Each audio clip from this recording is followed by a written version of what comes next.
I'm going to talk to you today about a program that I started about a little over a year ago.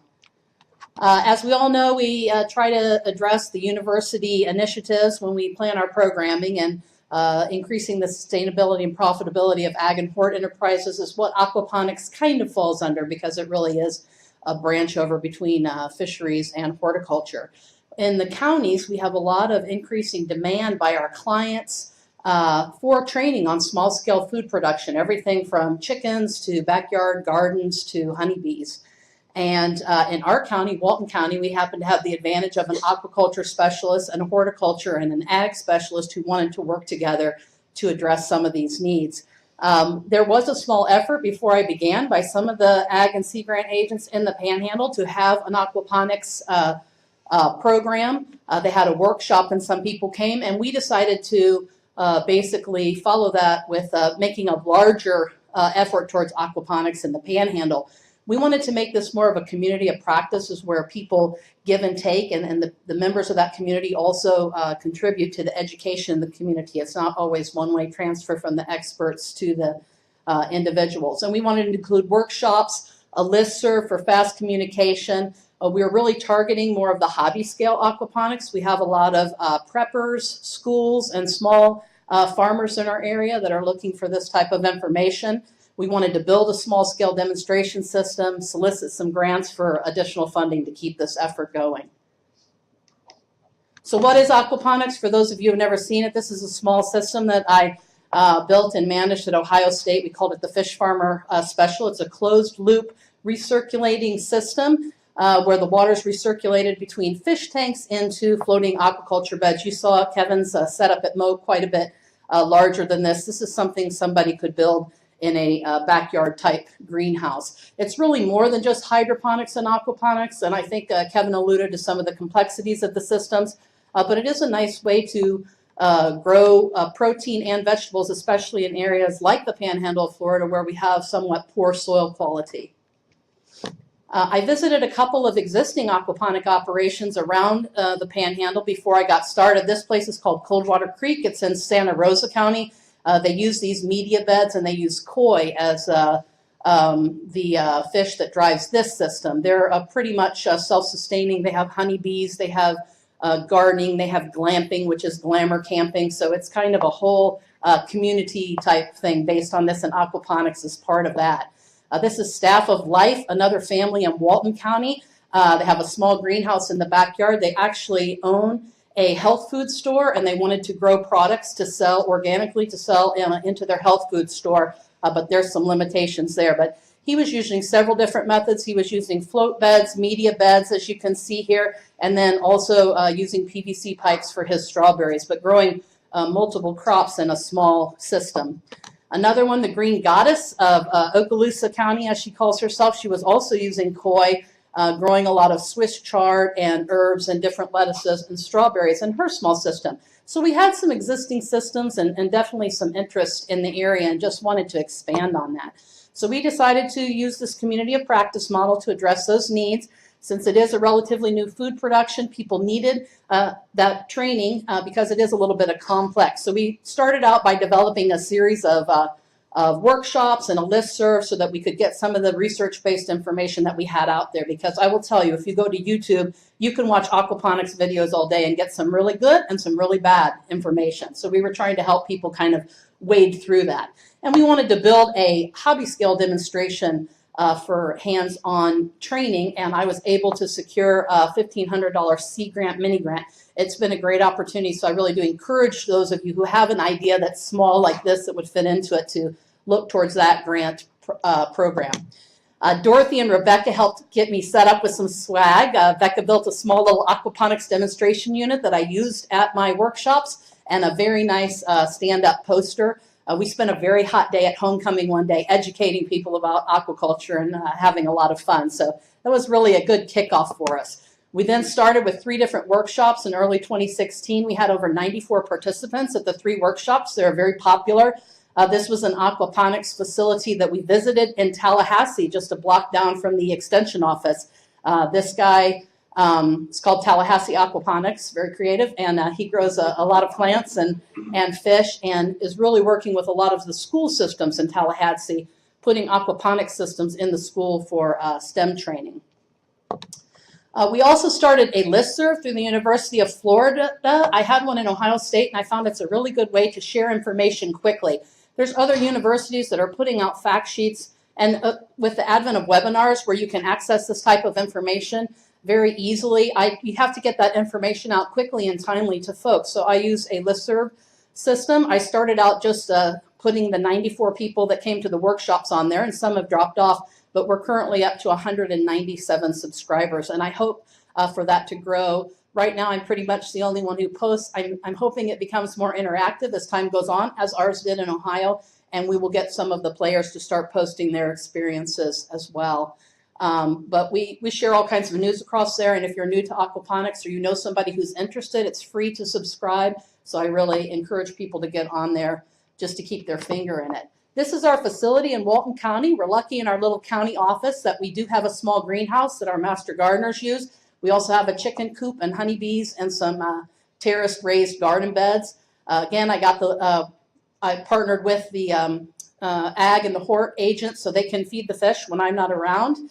And we got the little Sea Grant mini grant to build our system. We really wanted to design it using mostly local materials so that anybody could replicate this experiment from a homeowner to a school to another extension office. I kept track of all the costs of the system designs, buying everything at Lowe's, Amazon, or Tractor Supply, and you can see we came in right at $1,500. I've had to buy a few extra little things because as an aquaculture or agriculture, you always have to tweak your system. But you can see they're just plain things that you see at Tractor Supply, from feed bins to garbage cans to sump pumps to garden hoses is how we put this thing together. So it is very much hobby scale. Here you see the construction of it. This is the fish tank right here. There's netting over it because I don't care what kind of fish you have, they will try to escape. The fish tank then goes into a biofilter. This is a garbage can filled with bird netting, and then it has a drain at the bottom so I can drain out any solids that are collected through here, and then it's all gravity fed like Kevin's right down through these float beds right here into a sump where the water is collected, and then there's a garden hose that goes from the sump back up to the fish tank. So there's one pump, one water pump running the whole system, all gravity fed. It just runs down the side of the greenhouse, so it takes up very little space, and there's still other activities going over here. And then one air pump to increase oxygen to the fish. So really a very simple design. So we got started, we planted the system, both the fish and the seed. In the Panhandle, tilapia are prohibited because they are currently not in the freshwater systems up there, and they prefer them not to be. So that we have to go with either catfish, koi, or bluegill are the typical species that you'll see in these systems. So we found a nearby fish farm that sold us some small 4-inch catfish, and we had some lettuce that somebody had donated, so we decided to use that. We planted the initial seeds there in the rock wool and got them started and then transferred them to the system. We started getting some good growth on our lettuce in the float beds, so we decided to have another workshop, a hobby gardening workshop. We all got together and we had a really good turnout. People were very interested, asked a lot of questions, and I met a couple of potential clients there. And then the bottom fell out, quite literally.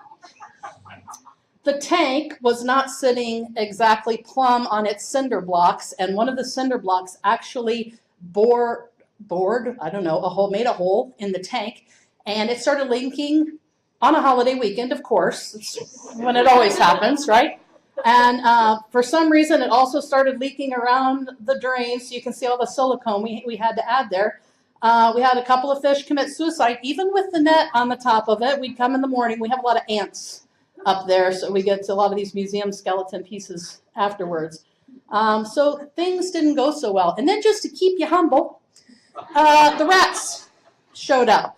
I had not really known that much about rat control, but sticky traps do not work on these big guys. You got to go with something else. We started out just finding some of these little gifts around the greenhouse and came in one morning and all of our lettuce was eaten down to the nub. Yes.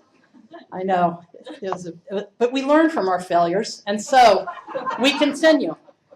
And I felt a little better because I went to go visit my client, and he was having some failures too. This is the Staff of Life greenhouse after a windstorm. As you can see, it was one of these less expensive greenhouses that you put up, and a windstorm tore through. He's kind of up on a hill, and a windstorm had torn through, and he was starting to have some insect problems. He had these tomato plants growing for 2 years, and you can see it got really hot over the summer, and his crops were really starting to die back. So I wasn't the only one having problems. Some of the others were as well, but others fared better. We will not give up. This is my ultimate goal, is to be able to have a catfish dinner with some salad on the side. And it's maybe happen later than sooner, but I'm still going to do it. But the interesting thing is that when you start a project like this, it's just amazing who comes out of the woodwork and joins you in that journey. And one of the fascinating things is I got contacted by a lady. Her name is Lindsay Wood, and she has a son named Weston who's autistic. And in our area, we have the Emerald Coast Autism Center. A lot of families actually move to our area because we have such good support for families with autistic children. But the problem is that they age out of their programs by age 22, and they really have nowhere to go. So she's a great fundraiser. They actually moved from Alabama to our area. She got all these companies to donate to build Westonwood Ranch. And it's an equine therapy center, but a big part of it's going to be commercial scale aquaponics.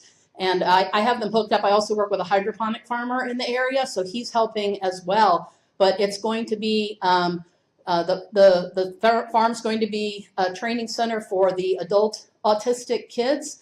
And they have so many of their parents are experts in engineering and grant funding and things like that. So I'm really excited. I went to the grand opening, and it's going to be a great project right in my county that I'm able to help with. Another one is we have Silver Springs Growth House, which is another special needs school in Okaloosa County, and they were able to get what we call an impact grant. We have a group of ladies that each give $1,000 a year to this impact grant locally, and nonprofits can apply for a $123,000 grant, and they got one. They're building a greenhouse to put in aquaponics. So they also partner with the Choctawhatchee Basin Alliance, where we grow grasses and classes and dunes in schools. So we're going to be probably turning to Kevin to even look at some of the marine aquaponics in that area, so they can grow dune plants for the restoration projects that are going in our Bay Area. So those are two things, exciting projects in each of my counties for me to work on, beyond helping the hobby scale farmers that are there, that I'm really excited about. You can see they had signs that said "Go Gators" and "We love Master Gardeners" and everything. It was so fun. They broke out the cheerleaders. It was a great grand opening for that system. So in conclusion, aquaponics, as you've seen today, is more popular than ever. But unfortunately, there's still a limited amount of research-based information online. So there's a lot of wrong information online. I get a lot of funny phone calls, but having that small demonstration system and sharing my failure with people who are wanting to get in this actually helps a lot. They don't feel so bad or anxious about trying when they know that somebody with 30 years of aquaculture experience just, killed all her fish too. So it is a good idea to start with a small system, because you will make mistakes. It's not that easy. And I just really encourage people through the listserv and our workshops and webinars to stay connected to your research organization. It does give you a good benefit. Join our listserv. Anybody who has a contact that needs some help with aquaponics information, I've compiled a lot of resources, and I do have a lot of friends also at other universities who work in this field. So I'm happy to help. You can send them my way, or I can help you answer the question. So thank you very much.